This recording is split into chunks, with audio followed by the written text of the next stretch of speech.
ഒരറ്റത്ത് യശസ്വി ജയ്സ്വാൾ പിടിച്ചു നിന്ന ഒരു സമയമുണ്ടായിരുന്നു. ജയ്സ്വാൾ കൂടി വീണതോടെ നമുക്കറിയാം ആ സമയത്ത് ഒരറ്റത്ത് നിന്നും ധ്രുവ് ജുറേൽ അദ്ദേഹം മന്ദഗതിയിലുള്ള ഒരു ഇന്നിങ്സാണ് ഈ മത്സരത്തിൽ കാഴ്ചവെച്ചത്. പതിവ് പോലെ ഫോമിലേക്ക് എത്താൻ അദ്ദേഹത്തിന് സാധിച്ചില്ല. ഇതിനിടെ റിയാൻ പരാഗ് എന്ന ക്യാപ്റ്റൻ കൂടി പുറത്തായതോടെ ഈ മത്സരത്തിലേക്ക് ശക്തമായി തിരിച്ചു വരാനുള്ള എല്ലാ സാധ്യതയും പഞ്ചാബിനുണ്ടായിരുന്നു.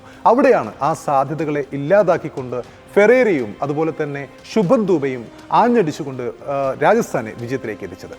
പഞ്ചാബിനെ സംബന്ധിച്ചിടത്തോളം അവരുടെ പ്രധാന ബോളർമാരായ അർഷദീപ് സിംഗും അതുപോലെ തന്നെ ലോക്കി ഫെർഗൂസനും അവർ രണ്ടുപേരും ഫോമില്ലാതെ നിന്നതാണ് പഞ്ചാബിൻ്റെ ഈ തോൽവിക്ക് പ്രധാനപ്പെട്ട കാരണം. രാജസ്ഥാനെ സംബന്ധിച്ചിടത്തോളം അവർ കഴിഞ്ഞ മത്സരങ്ങളിൽ നിന്നും വിഭിന്നമായി അവരുടെ ബാറ്റിംഗ് സ്ട്രെങ്ത് കൂട്ടാനുള്ള തീരുമാനമാണ് പ്രധാനമായും ഈ വിജയത്തിന് കാരണമായത്. അവർ ഫോമിലല്ലാത്ത ഹെറ്റ്മേറെ പോലുള്ള താരത്തെ മാറ്റി നിർത്തുന്നു, അതിനൊപ്പം ഫെറേരയിൽ വിശ്വാസം അർപ്പിക്കുകയും ചെയ്യുന്നു. നമുക്കറിയാം കഴിഞ്ഞ സീസണിൽ രാജസ്ഥാന്റെ തോൽവിക്ക് പ്രധാന കാരണങ്ങളിൽ ഒന്നായിരുന്നു ജുറേൽ ഹെറ്റ്മേർ സഖ്യത്തിന്റെ. അവരായിരുന്നു ആ സമയത്ത് ഫിനിഷർമാരായി ഉണ്ടായിരുന്നത്. അവർക്ക് പല മത്സരങ്ങളും വേണ്ട വിധത്തിൽ ഫിനിഷ് ചെയ്യാൻ സാധിക്കാത്തത് നമ്മൾ കണ്ടിരുന്നു. പക്ഷേ ഈ സീസണിൽ ഈ മത്സരത്തിലേക്ക് വരുമ്പോൾ ഫെറേര ശുഭൻ ദൂബെ കൂട്ടുകെട്ട് കൃത്യമായും ഫിനിഷർ എന്ന റോൾ നിർവഹിക്കുകയും ടീമിനെ വിജയത്തിലേക്ക് എത്തിക്കുകയും ചെയ്യുകയായിരുന്നു.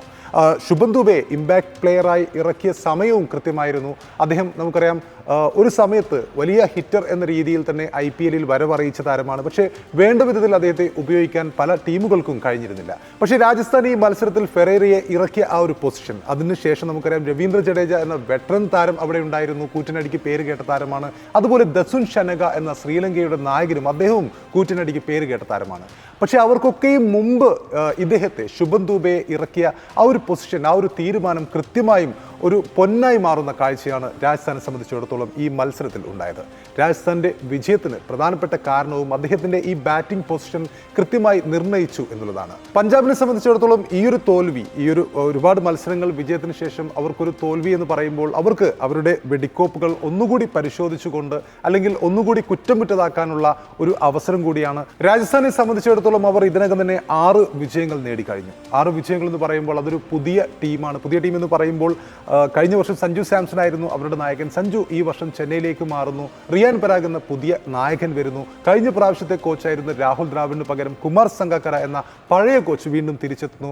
മൊത്തത്തിൽ നോക്കുമ്പോൾ ഒരു പുതിയ ടീമായി നിൽക്കുന്ന ഈ ഒരു അവസരത്തിൽ അവർ 6 വിജയങ്ങൾ ഇതിനകം തന്നെ നേടിക്കൊണ്ട് പ്ലേ ഓഫിലേക്ക് എത്താനുള്ള സാധ്യതകൾ സജീവമായി നിലനിർത്തുന്നു എന്ന് പറയുമ്പോൾ തീർച്ചയായും അവരെ സംബന്ധിച്ചിടത്തോളം ഈ ഒരു വിജയം അവർക്ക് വലിയൊരു ബൂസ്റ്റാണ്. അതിനൊപ്പം തന്നെ ഈ ടീമിനും കിട്ടുന്ന വലിയൊരു അംഗീകാരമാണ്. കാരണം അവർ തോൽപ്പിച്ചത് പഞ്ചാബിനെയാണ്, ശ്രേയസ് അയ്യരുടെ പഞ്ചാബിനെയാണ്.